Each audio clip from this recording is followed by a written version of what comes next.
Breaking news Telangana cabinet సమావేశం ముగిసింది. ఈ కేబినెట్ సమావేశంలో కాళేశ్వరం కమిషన్ నివేదికకు సంబంధించి చర్చ జరిగింది. దీనిపైన Uttam Kumar Reddy power point presentation అందించారు. మరి కాసేపట్లో సీఎం రేవంత్ రెడ్డి కూడా ప్రెస్ మీట్ పెట్టే అవకాశం ఉంది. అందులో కాళేశ్వరం కమిషన్ కి సంబంధించి ఆయన పలు అంశాలను ప్రస్తావించే అవకాశం ఉంది. కాసేపటి క్రితమే తెలంగాణ కేబినెట్ సమావేశం ముగిసింది.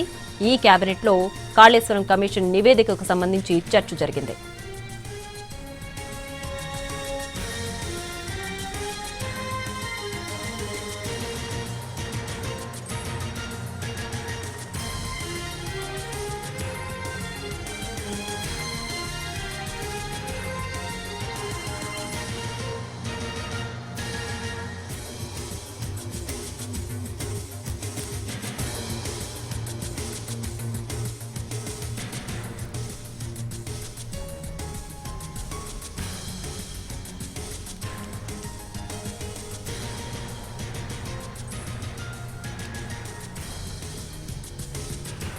తెలంగాణ కేబినెట్ భేటీ ముగిసింది. మరి కాసేపట్లో CM Revanth Reddy press meet పెట్టే అవకాశం ఉంది.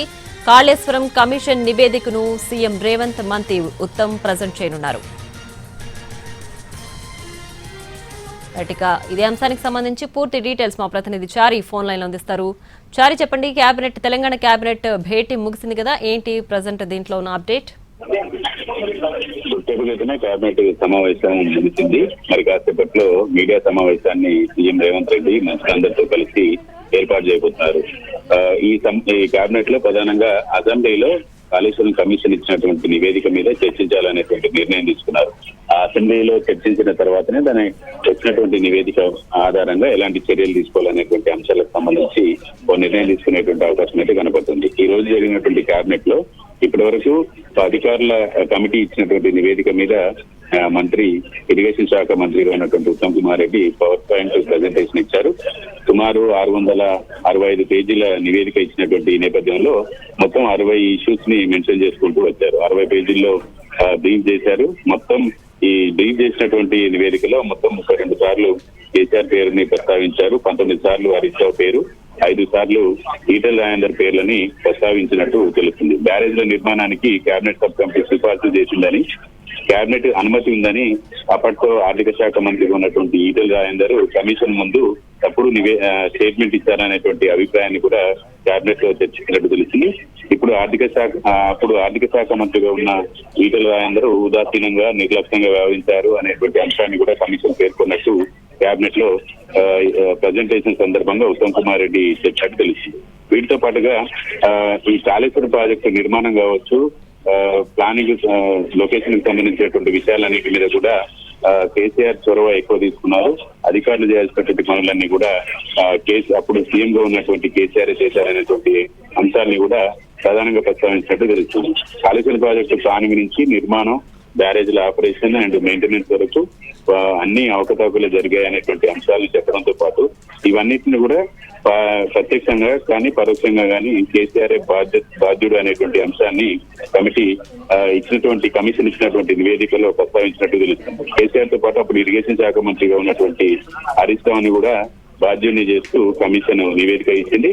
కాళేశ్వరం ప్రాజెక్టు వద్దని కమిషన్ నిపుణుల కమిటీ వేశారు. అప్పుడు కమిటీ వేసినటువంటి నిపుణుల కమిటీ కాళేశ్వరం ప్రాజెక్టు అక్కడ ఇప్పుడు కట్టినటువంటి మేడిగడ్డ వద్ద కట్టొద్దు, సుమిడిగడ్డ వద్ద కట్టాలనేటువంటి సూచన కూడా చేశారని దానికి సంబంధించినటువంటి నివేదికను అధికారులు తొక్కిపెట్టి కేబినెట్ కి అది ఇవ్వలేదు అనేటువంటి అంశాన్ని కూడా కమిషన్ ఇచ్చినటువంటి నివేదికలో ఉన్నట్టు తెలుస్తుంది.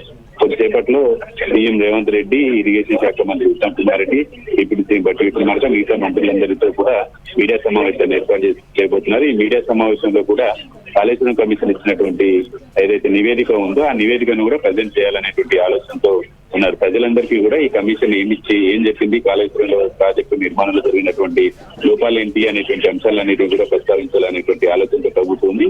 దాంట్లో భాగంగానే ప్రస్తుతం ప్రజెంటేషన్ ఇవ్వబోతున్నారు.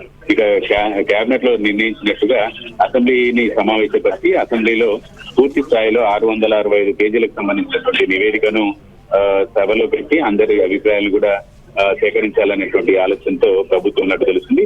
అసెంబ్లీ ఎప్పుడు అనే దానికి సంబంధించి కొంత క్లారిటీ రావాల్సి ఉంది.